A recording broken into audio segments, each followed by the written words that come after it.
last video iya mabani gojam bosorni last video last photo bo थिखांनोसै last video नै एवगासिनो नै बिहामजो इयो जों बिखुमजो गोजाल' बिजावजालि जानो नागिरबाय बिहामजो लोगो नांफैलायबाय दायो लासिंसिं जों बाहाय बेलथायला जानो नागिरदो गोजाम बोसोर थांनायनि लोगोफोर गाज्रि दामोन एसे एसेल' लोङो जों खिथिनायाल' खिथिदै खिथिनायाल' ब्रेद नो गानाबो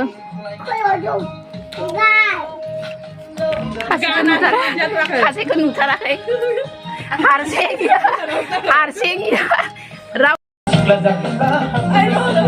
बेखौ मोसानि फै बोरायखौ जोगार हरनानै 1 2 3 Happy New Year! Hello guys, welcome back to my channel. गासिखौबो आंनि चेनेलाव बरायबाय लोगोफोर दिनैथ' लास्ट डिसेम्बर आरोना लास्ट गोजाम बोसोरनि लास्ट डिसेम्बर लास्ट दिन लास्ट तारिख दिनैनिफ्राय गाबबाबो मोनला मिनिबाबो गैला आरोना लोगोफोर दिनैनो लास्ट ओमफ्राय गाबोननिफ्रायथ' 1 तारिख जाखासिगोन निउ इयार फैसिगोन गाबोननिफ्राय 2025 बेखायनो गिबियावनो आंनि गोसो गोरबोनिफ्राय दिनै गोजाम बोसोर थांनायनि आरो गाबोन गोदान बोसोर फैनायनि बयखौबो गोजोन हामलायनायखौ बावहरग्रोबाय लोगोफोर उपाय गैया आरोना गाबबाबोथ' मोनखाला गोजाम बोसोराथ' मोजांबाबो गाज्रिबाबो थांखासिगोनानो हमथाबाबो लाखिनो हाखाला ओमफ्राय गाबोन गोदान बोसोर फैसिगोन उपाय गैया दिनै गाजा गोमजायैबाबो दुखु दंबाबो गोजाम बोसोरखौ हेंगार हरनांसिगोन आरोना ओमफ्राय गाबोन निउ इयार वेलकाम खालामनोसै ओमफ्राय आं दिनै ब्लग भिडिअ लाबोदों आरोना मोनसे नोंथांमोनजों जि हायो शेयार खालामनो होननानै लोगोफोर दिनै आं ब्लग भिडिअखौ बानायबाय ओमफ्राय आं गिबियावनो आङो दिनै फुङावनो दुगैनानै ओमफ्राय अरबो लगायखांबाय बाथौ साथौ लगायखांजोब्बाय आं दिनै ओमफ्राय दायोहाय आङो मा मावगोन नोंथांमोनजों एसे शेयार खालामलांसै होननानै भिडिअखौ बानायदों आरोना लोगोफोर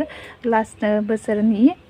लास्ट दिननि एसे एन्जय खालामगोन दिनै ओमफ्राय नोंथांमोनजोंबो आं एसे शेयार खालामगोन आरोना स' लोगोफोर नोंथांमोना आंनि भिडिअखौ मोजां मोनोब्लाथाय अननानै जोबजासिम नायलांबाय थादो आरोना सोरबाफोर आंनि चेनेलाव गोदान नायदोंब्ला साबस्क्राइब खालामनानै लाब्लानो जाबाय थ'दो बिदिब्ला नायलांबाय थादो लोगोफोर फुलकबि आलु ओमफ्राय आं इखौ अनला संनो नागिरदों लोगोफोर फुलकबिखौ अनला जायोना जाया ओमफ्राय आं दिनै संनानै नागिरदों आरो माने आंबो जाफेराखै अनला ओमफ्राय दिनैसो संनो नागिरदों आं अनला फुलकबि ओरैनो फुलकबि गोरानखौ अनला मोनजाफेरदों ओमफ्राय आङो गोथांखौ दिनै संनानै नायनो नागिरदों आरोना माबायदि जायो जाना नायनोसै दिनै अनला संनानै हाखांजोब्बाय आङो हाखाजोबना लाबाय फुलकबि अनला नायनो नाय फुलकबि अनला जानि ना बाबु सबाया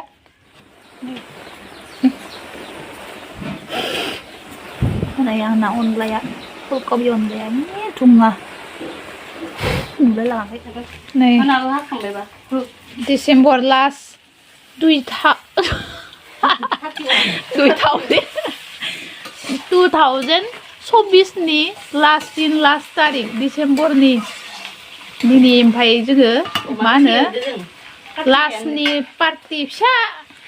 अमानो सुपारि बिथै होगोननो बिथैखौ खिथ'वाखै दा होगोन लास्टाव जों बिजावजालि गोजा पार्टि फिसा जायांदो बेलेगाव थांनो हायाखै नालाय बाहेरा रावबो गैया न'नि गोजा नै लासिंसिं नैबे खासे बिहामजोसो बिजावजालिनि गेजेराव फैफादो लासिंसिंनो खोमसिथारै सिङाबो नैयाव अमा बिथै एवगासिनो ओमफ्राय बाहेराव सुपारि एवनोसै बिदि खोमलाया माबानाया बारखांदों खोमा बारालाय उल्थासो नामा न'नि गोजा लोगोफोर न'नि गोजा दाबो थाङाखै होमबा आंलाय थांबायसो नंदो दहाय मोजां न'आ नैखौ एसे गोलैजोबथारबायमोन ओरै नारबावनांगौमोन जागाया एसे फिसा जाबायना सारायाबो गिदिर न'आ नै गुवारद्राय जादों इखौ इथाखौ एसे नारबावनांगौमोन बाला गावासो जानो नागिरदों मालिकआसो जाबावनो नागिरदों देलै जा लारु बिमायानो जा दाउ मालिकआ दाउ बिखा जानांगौमोन आङो एख' जाया बिखाखौल' जागोन आरो बिजावजालि गोजा जोंहा पार्टिया रावबो बेलेग गैया बिखाखौ मोनजाबानो जाबाय बिखा जाना बिखा जानो लुगैयो दानोसो बुदलायनायसो गैयालायनो बिखा दरसेनि थाखाय आइ नै ओइ हेटेल नायगोन ओइ बिखा दरसेनि थाखाय बुदलायनाय बिजावजालि फैसा थाइसे लाबोखा गारदाबानो गेलेगोन जायोनो नोंहा समाव दोननो नागिरहै न'आवनो मोजांबो दं बिखाबो दं नै जागायाबो देन्जार नै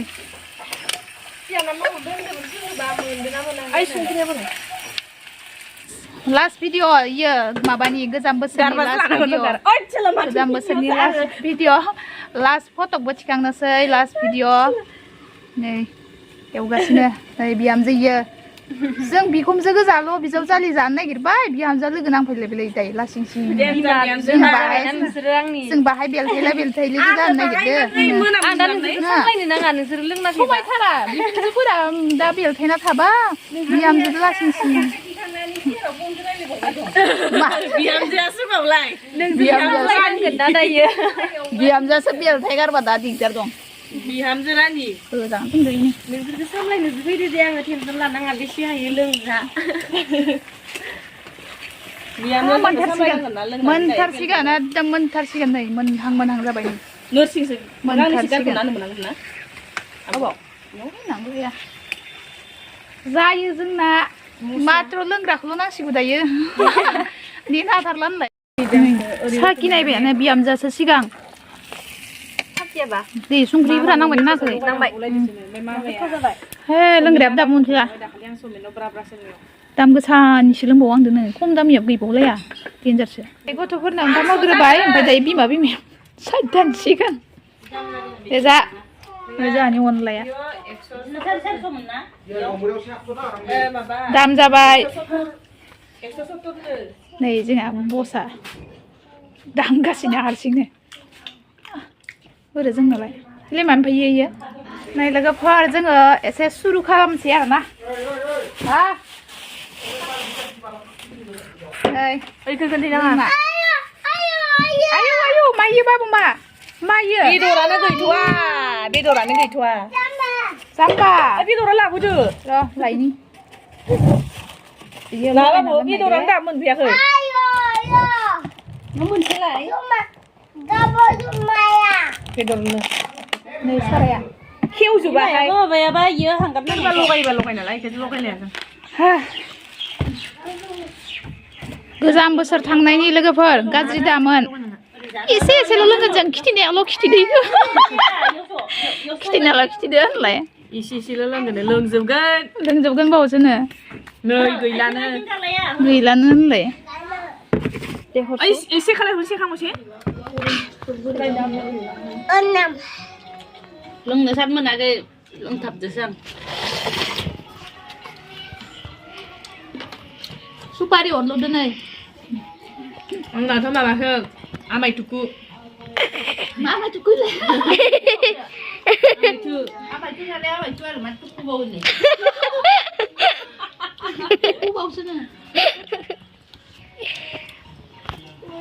दिनैनो जाखा लोंखा लास्ट बोसोर गोदानखौ दिनैनो आगारहरखाबाय जोखारहरखाबाय बोसोर गोदानखौ माबा बोसोर बोरायखौ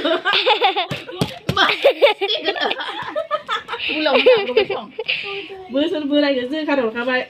गोदाना फैनानै जायाखै जोखाराव बोसोर गोदानखौ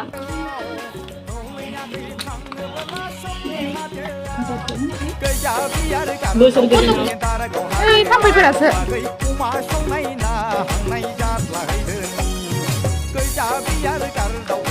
क'क्राझाराव बेरायहैनि ओंखाम जानाय बायदि जादों नामा नोंसोरो रख्लायदो बोसोर बोरायखौ जा दाउखिथौसो बाला जा दाउखिथौ जाबासो दाउखिथौ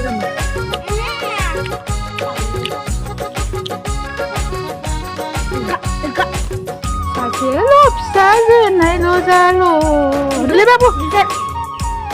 जाखौनो जानो हाया नामा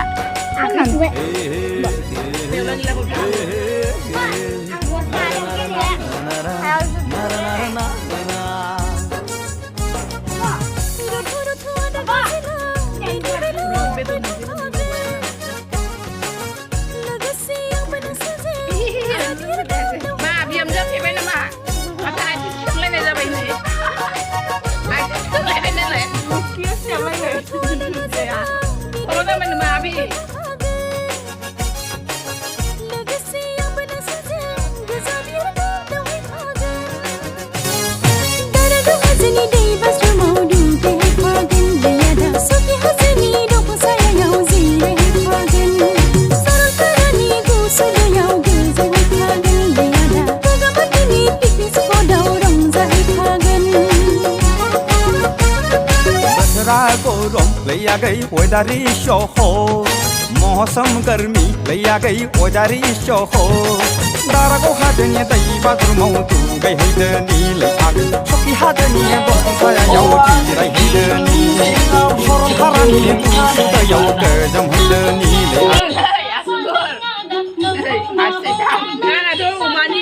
जाबाय फुलकबि अनला ओमफ्राय दाउ रोसि माबा लाबाय नै जोबनायखौबो दोनैनो अनला ओंख्रि माबानि फुलकबि अनला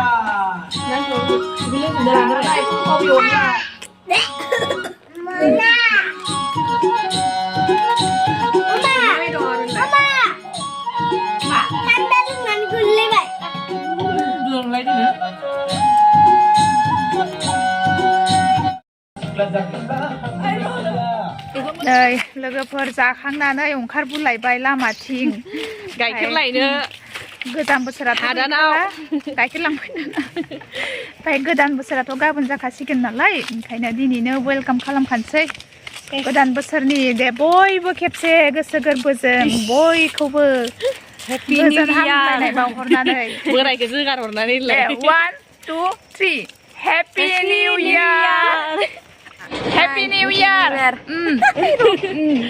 मावजोबदोसो मबाइला मावजोबदोसो फट' थिखांदो मोनसे जमा खावलायफोर खाथियाव